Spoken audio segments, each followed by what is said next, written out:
자, 얘기 17강 시작하겠습니다.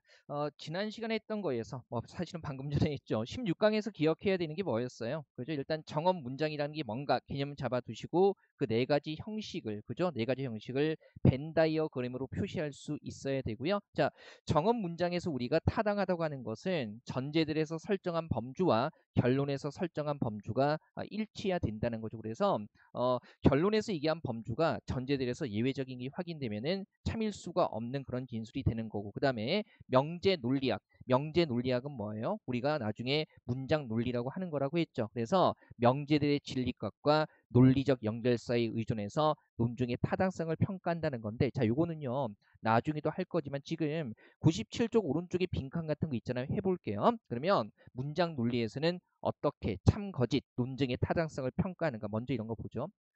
가장 단순한 것부터 보죠. 부정. 그죠?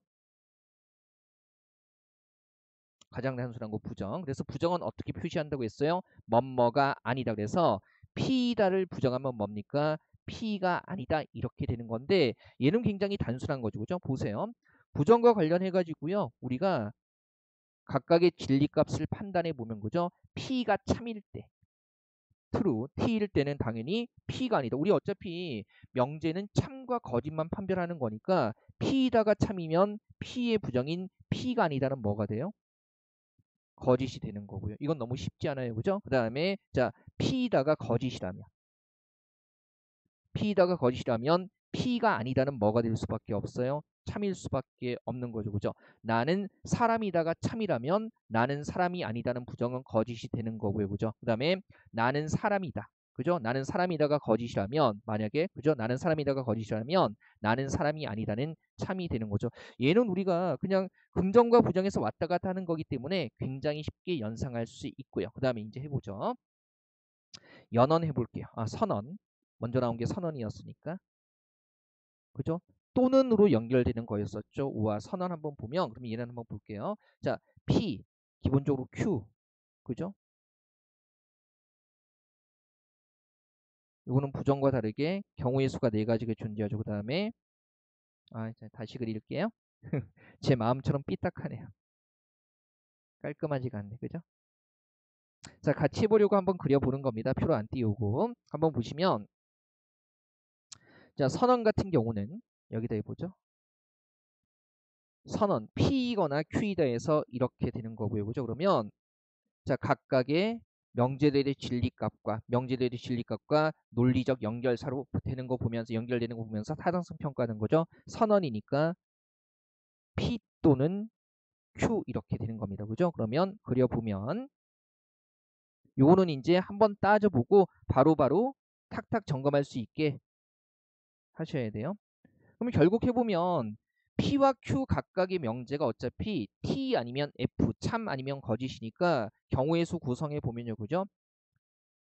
P가 T일 때 Q가 T이거나 F인 경우가 있을 거고요. 그죠? 그 다음에 P가 거짓, F일 때 Q가 뭡니까? T, F가 되는 경우가 있겠죠. 그럼 또 보통 우리가 선언 같은 경우는 이미 알고 있지만 보세요. 나는 학생이거나 선생이다 라고 했을 때 우리 왜 보통 일상적으로도 선언 같은 경우는 둘 중에 하나만 참이면 우리가 참이라고 생각을 하잖아요. 그래서 둘 중에 하나만 참이면 참이고, 그러면 우리 선언이 거짓이라고 생각하는 건 나는 학생이거나 선생이다라고 했을 때 학생도 아니고 선생도 아닐 때는 우리가 거짓이라고 얘기를 하죠. 그래서 선언 같은 경우는 둘 다 거짓일 때만 거짓이 되고요. 둘 다 참인 것은 물론이고 둘 중에 하나만 참이어도 모두 참이 되는 겁니다. 그래서 선언 같은 경우는 핵심을 잡을 때 둘 다 거짓일 때만 거짓이다. 이런 식으로 축을 잡으면 되는 거죠. 둘 다 거짓일 때만 거짓이다. 이렇게 축을 잡으면 되는 거고요. 그 다음에 연언 같은 경우에 and 그리고로 연결되는 거고요. 이렇게 표시한다고 했죠. 물론 얼핏 잘못 보면 얘하고 헷갈릴 수 있기 때문에 이렇게 and 기호로 표시하기도 해요. 그러면 이런 거죠. 똑같아요. P 그 다음에 Q 각각의 명제가 진리값을 가지고 있을 거고, 그 다음에 연언 P이고 Q이다. 자, 헷갈리니까 저는 이렇게 표시할게요. P이고 Q이다 했을 때 한번 그려보죠. 얘도. 선을 딱딱 예쁘게 그릴 수 있으면 얼마나 좋을까요? 이게 PPT는 이렇게 띄워서 하면 굿노트처럼 이렇게 딱 고정하고 있다고 선이 직선이 되는 게 아니더라고요. 자, 어차피 경우의 수는 4가지죠. 그죠? TF. 이건 쉽죠. 그 다음에 P가 F일 때 Q가 T인 경우 있고 F인 경우 있을 거고요. 우리 상식적으로 생각해 보세요. 다시 예를 들어 볼게요. 나는 선생이고 너는 학생이야. 우리가 이렇게 연원 같은 경우는요. 연원 같은 경우는 둘 다 참일 때만 뭐라고 인지를 하게 됩니까? 둘 다 참일 때만 참이라고 인지를 하게 돼요. 그래서 내가 선생이라는 것도 참이고 그 다음에 내가 그죠 너라는 대상이 학생이라는 것도 참일 때 우리가 참이 되고요. 그죠? 그 다음에 둘 중에 하나만 거짓이어도 우리가 이건 뭐라고 생각해요? 일상적으로 보세요. 나는 선생이고 너는 학생이야가 주어져 있을 때 자, 내가 선생이 아니야 그러면 우리가 이 진술은 거짓이라고 생각을 하게 되죠. 그래서 나머지는 다 거짓이 되는 겁니다. 앞에 게 거짓이든 뒤에 게 거짓이든 둘 다 거짓이든 뭡니까? 다 거짓이라고 생각하게 되는 거죠. 그래서 연언의 핵심은요. 연언의 핵심은 둘 다 참일 때만 참이 되는 거고 나머지는 다 거짓이 된다라는 거. 이게 연언의 핵심입니다. 그리고 우리 5차시 수업 때 대기 1번 풀면서 조건원의 참 거짓 판단하는 거 배웠죠. 이거는 다시 한번 반복하지는 않을 거예요. 다시 반복하지는 않을 거고 결과만 정리해 보죠. 한번 해볼게요. 그죠? 조건원. 자, 똑같이 해볼 겁니다. 어차피 PQ에 참 거짓 있을 거고 P면 Q이다가 그때 어떻게 달라지는가. 자, 해보죠. 그죠? 조건원이에요. 우리가 기호로는 어떻게 표시했죠? 이렇게 표시했고요. 그죠? 그래서 P, 그 다음에 Q, 그리고 뭡니까? P이면 Q이다. 이렇게 되는 거죠. 해보죠. 똑같아요. 자, 우리 보통 지난 시간에도 말씀드렸지만 5차의 수업 때도 말씀드렸지만 이런 거죠. 내가 로또 1등에 당첨되면 그죠? 여러분에게 각각 100만 원씩 100분에게 100만 원씩 드리겠습니다. 뭐 이렇게 했을 때 그죠? 그러면 일단 내가 로또 1등에 당첨이 되고 100만 원씩 드렸다면 100명에게 100만 원씩 드렸다면 그걸 참이라고 생각하죠. 그래서 이 경우의 수 그려보죠. 그 다음에 TF, TF 이렇게 쓸 텐데 전건이 참이고 후건이 참일 때는 우리가 뭐라고 해요? 그죠? 로또 1등에 당첨된 게 참이고 그 다음에 100명에게 100만 원씩 드렸다면 이건 뭐가 되는 거죠? T가 되는 거죠. 우리가 그리고 그런 조건에서 이런 거잖아요. 제가 1등에 당첨되면 100명에게 100만 원씩 드릴게요 라고 했는데 그죠? 1등에 당첨됐음에도 불구하고 100명에게 100만 원씩 주지 않았어요. 그러면 정건이 참이고 후건이 거짓일 때는 당연히 뭐라고 인지를 합니까? 거짓이 되는 거죠. 약속을 지키지 않은 거니까 그죠? 여기까지 됐고요. 그다음에 전건이 거짓이고 후건이 참일 때 우리가 어차피 명제는 참 거짓밖에 없기 때문에 이런 거죠. 제가 로또 1등에 당첨되지 않았는데도 그죠? 여러분들 100분께 100만 원씩 드렸어요. 그러면 여러분들이 절 보면서 저 새끼 거짓말쟁이 그러지는 않잖아요. 그래서 전건이 거짓이고 후건이 참일 때도 뭐가 되는 거예요? 참이 되는 거고요. 그죠? 그다음에 둘 다 거짓일 때 아마 이 범주가 선뜻 납득은 안 될 텐데 나중에 다시 한번 강조할 테면 이런 거죠. 제가 1등에 당첨되지도 않았고 100분께 100만 원씩 드리지도 않았어요. 그러면 뭡니까? 거짓말한 건 아니네요. 적어도. 그래서 이것도 P면 Q이다가 T 참이 되는 겁니다. 그죠? 쉽게 생각하세요. 어쨌든 제가 약속한 건 1등에 로또 1등에 당첨된다면 100분께 100만 원씩 드린다는 거였었기 때문에 1등에 당첨됐음에도 불구하고 100분께 100만 원을 드리지 않았다면 거짓을 말한 게 되는 거지만 그죠? 1등에 당첨되지도 않았고 뭡니까? 100분께 100만 원씩 드리지도 않았다면 적어도 거짓말을 말한 것은 아니거든요. 그래서 이건 T가 되는 겁니다. 이를테면 P명 Q이다가 참이라는 것은 로또 1등에 당첨됐음에도 불구하고 100분께 100만 원씩 드리지 않는 경우는 없다는 얘기를 하는 거예요. 그래서 이 경우만 거짓이고요. 자, 조건은 이게 핵심이 되는 거죠. 정건이 참이고 후건이 거짓일 때만 거짓이고 나머지 경우는 다 뭐가 된다라는 거, 참이 된다라는 거 이거 생각하시면 되겠습니다. 일단 다음 예시문 보기 전에 머릿속에 이것은 기억하셔야 돼요. 별거 아니죠? 우리 어차피 문장 논리에서 자 그죠? 각각의 명제들의 진리값에 따라서 복합 명제의 진리값이 어떻게 달라지는가 한 거 이거밖에 없잖아요. 그죠? 부정, 그 다음에 선언, 그리고 연언, 그리고 조건원. 그죠? 부정은 쉬웠을 거고요. 선언 같은 경우는 암기하는 포인트가 뭐라고요? 그죠? 둘 다 거짓일 때만 거짓이고. 그죠? 단순 명제들이 다 각각의 명제가 거짓일 때만 거짓이고요. 그다음에 연언 같은 경우는 어디에 초점 맞추라고 했어요? 그죠? 모두 참일 때만 P이고 Q이다가 참이 되는 거죠. 그죠? P이고 Q 아니 연언 같은 경우는 자 모두 참일 때만 P이고 Q이다가 참이 되는 거고요. 조건의 핵심은 뭐예요? 정건이 참이고 후건이 거짓일 때는 뭐가 된다? 거짓이 된다라는 그래서 요 포인트 중심으로 일단 정도는 해 두시고요. 물론 여기 뒤에 나와 있는 71번부터 73번까지는요. 이 조건을 활용하는 문제는 아닙니다. 하지만 다음 제시문에서 어느 정도 필요하기 때문에 이것 정도는 좀 기억을 해 두시죠. 꼭 기억해 두세요. 먼저 기억해 두시라는 거죠. 나중에 한다고 말씀드렸어요. 선언은 모두 거짓일 때만 거짓, 연언은 모두 참일 때만 참 이렇게 되는 거고요. 조건어는 정건이 참이고 후건이 거짓일 때만 거짓이 된다라는 거 잘 기억해 두시고요. 자, 당장 활용할 건 아닌데 여기에 지금 붙어 있는 문제 71, 2, 3번 한번 풀어보죠. 자, 71번 보시면 우리 교재 98쪽이에요. 필기도 하셨을 거고요. 자, A와 B의 입장에서 보기를 분석한 것으로 적절하지 않은 것을 했을 때 A가 전통 논리학, 그 다음에 B가 뭐예요? 명제 논리학 이렇게 되는 거죠. 한번 보세요. 1번부터 따져보죠. 그죠? 자, 이거 A는 전통 논리학, 수로 논리 입장이에요. 기억에서 모든 생명체는 죽는다는 모든 생명체는 죽는 존재이다와 같이 나타낼 수 있다라는 거. 우리 왜 여기 나와 있는 거 보면 전통 논리학 같은 경우는 뭐가 되는 겁니까? 이 명사들 가지고 논증의 타당성을 점검하는데 특히 아까 우리 왜 그 96쪽에 1번 예문 나와 있는 다음에 보면 그죠? 걷는다와 같이 동사인 경우에는 걷는 존재와 같은 명사로 나타낼 수 있다 그랬거든요. 그래서 죽는다 같은 이런 것들은 어떻습니까? 이런 동사는 죽는 존재와 같은 명사로 나타낼 수 있는 거죠. 외워서 하는 게 아니라 제시문에서 확인하면 되고요. 그 다음에 2번 역시 전통 논리학, 수로 논리와 관련되는 거예요.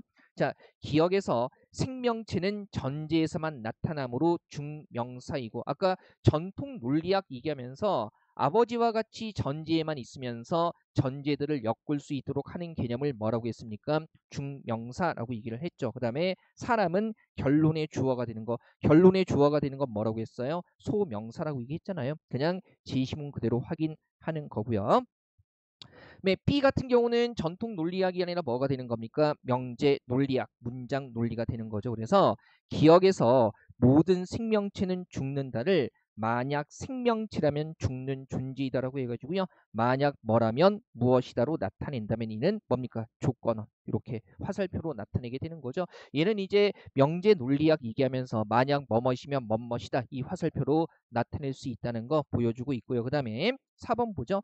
자, 명제 논리학에서 니은의 전제일은 복합 명제 어떻게 되는 거죠? 민수는 일하거나 논다에서 또는으로 연결된 거죠. 우리가 선언이라고 했던 거예요. 그래서 복합 명제 맞고요. 그다음에 전제인은 단순 명제 아니죠. 우리 왜 복합 명제에 분명히 뭐도 있었어요? 그죠? 97쪽 한번 보세요. 복합 명제에 뭐도 있었습니까? 부정이라는 것도 있었잖아요. 뭐뭐가 아니다. 그래서 지금 전제이도요. 민수는 일한다라는 명제를 부정한 거죠. 민수는 일하지 않는다라고 부정한 거기 때문에 얘도 복합 명제가 되는 겁니다. 복합 명제라고 했을 때 부정, 선언, 연언, 조건언 이렇게 해서 들어가는 거죠. 4번이 틀린 거고요. 문제 자체는 쉽네요.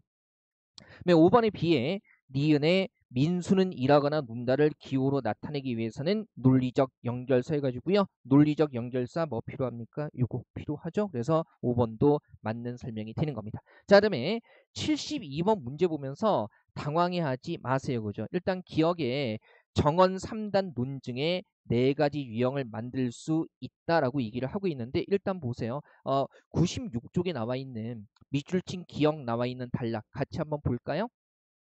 자, 정언 3단 논증에서 중명사는 전제를 사이에서 소명사와 대명사를 연결시키는 역할을 하고 만약 전제에 중명사가 없으면 중명사는 우리가 M이라고 제시문에 나와 있었어요. 소명사와 대명사를 연결시킬 수 없으므로 논증을 구성할 수 없다. 그래서 2에서 결론에 SP는 배열이 고정돼 있지만 전제의 MPS는 배열이 자유롭기 때문에 MPS를 조합해서 정원 3단 논증의 4가지 유형을 만들 수 있다. 이 4가지 유형을 외울 필요는 없고요. 그러면 1, 2, 3, 4, 5번 보면 결론에 SP는 고정돼 있다고 했으니까 이건 다 고정돼 있고요. 그 다음에 전제에 항상 뭐가 있어야 된다고 했어요? 중명사가 있어야 된다고 했죠. 그러면 1번에 중명사 M, 2번에도 중명사 M, 3번에도 중명사 M 있고요. 그 다음에 4번에는 어때요? 지금 소전제에 뭐가 없습니까? 중명사 M이 없습니다. 그죠? 그래서 4번이 여기에 들어가지 않는 거고요. 문제는 되게 쉽게 풀리잖아요. 그죠? 5번에도 중명사 M이 있는 거죠. 요거 96쪽에 정원 3단 논증의 4가지 유형에 전제 중명사가 있어야 한다. 대전제와 소전제의 중명사 M이 있어야 한다는 얘기, 정보를 주고 있기 때문에 문제 푸는 건 어렵지 않았을 거고요. 자, 다시 한번 말씀드리지만 그렇다고 여기 1번 형태, 2번 형태, 3번 형태, 5번 형태를 외우라는 게 아니죠. 아니고요. 자, 맞는 형태로 논증의 타당성을 점검할 수 있는 형태로 문제가 주어지니까 얘는 그냥 참고사항이 되는 겁니다. 그 다음에 73번 문제까지 한번 가보죠. 이 좀 내용이 빡빡하기 때문에 얘는 쪼개서 좀 보겠습니다. 뒤쪽에 마지막에 이제 얘기 81번부터 100번까지는요. 우리 작문, 화법, 그 다음에 어휘 문제여서 뭐 개념적인 지식이 필요한 부분이 아니어서요. 그쪽 부분에서는 좀 빨리 갈 거예요. 자, 73번 보니까 니은의 사례 뭡니까? 전건 긍정이라는 게 이를테면 P면 Q이다, P이다 해서 그 다음에 결론으로 Q이다를 끌어내는 거 좀 보세요. 정권 긍정의 사례. 자, 1번. 차가 달리지 않으면 여기까지가 정권이죠. 멈춘다. 그러면 정권은 뭡니까? 차가 달리지 않는다는 건데 여기서는 정권을 긍정한 게 아니라 달리지 않는다를 달린다라고 얘기하고 있으니까 전권 긍정이 아니라 정권을 오히려 뭐 한 겁니까? 부정이죠. 그죠? 달리지 않는다를 달린다라고 얘기하면 달리지 않는다를 부정한 거 아니겠어요? 앞에 것을 전권을 얘는 부정한 겁니다. 기억의 살해 안 되고요. 그 다음에 2번 보세요. 만약 그것이 생명체라면 죽는다. 정권 후권이고요. 그죠? 그 다음에 그것이 죽는다는 정권이 아니라 뭐예요? 죽는다. 후권을 긍정한 거기 때문에 얘도 전권 긍정의 사례가 되지 않습니다. 쉽죠? 모의고사 문제는 문제가 이렇게 구성된 거예요. 그 다음에 3번 보면 비가 오면 가뭄이 끝난다. 정권이고 후권이고요. 가뭄이 끝나지 않았다 하게 되면 얘는 뭡니까? 가뭄. 후권을 뭐 하는 거예요? 부정한 거죠. 그죠? 그래서 역시 전권 긍정의 사례에 들어가지 않고요. 쉽네요. 자, 그다음에 4번에 교실 청소가 끝나면 집에 갈 수 있다. 전권 후권이고요. 교실 청소가 끝났다. 아, 이거 너무 쉽네요. 전권을 긍정한 거고요. 그러므로 Q이다. 집에 갈 수 있다 해가지고요. 4번이 전권 긍정의 사례가 되는 겁니다. 그 다음에 5번에 공부를 하면 성적이 오른다. 전권 후권이고요. 그 다음에 공부를 하지 않았다라고 하게 되면 뭡니까? 공부하지 않았다 정권을 뭐 한 겁니까? 부정한 거죠. 그러므로 철수는 성적이 오르지 않았다 해가지고 역시 5번도 전권 긍정의 예로 볼 수가 없는 겁니다. 자, 문제는 쉬운데요. 지금 제가 여기서 정권 부정, 후권 긍정, 후권 부정 이렇게 얘기했죠. 그래서 이제 다음 시간에 뭘 할 거냐면 P이면 Q이다. 이런 것들 조건원이 있을 때 각각 정권과 후권의 참거짓에 따라서 P이면 Q이다가 참거짓이 어떻게 달라지는 것과 더불어서 어떻게 달라지는가 하는 것과 더불어서 이건 벌써 여러 차례 확인했어요. 다만 이런 조건원에서 오류를 범하게 되는 거, 타당한 논증의 형식이 어떤 건가 그런 내용들 덧붙일 겁니다. 그죠? 자, 차분히 따라오시면 되고요. 너무 이것저것 다 암기하려고 하지 마시고 제가 여러분께 중요하다고 말씀드린 것 중심으로 정돈 좀 해주세요. 자, 이렇게 해가지고요. 17강은 정돈하도록 하겠습니다.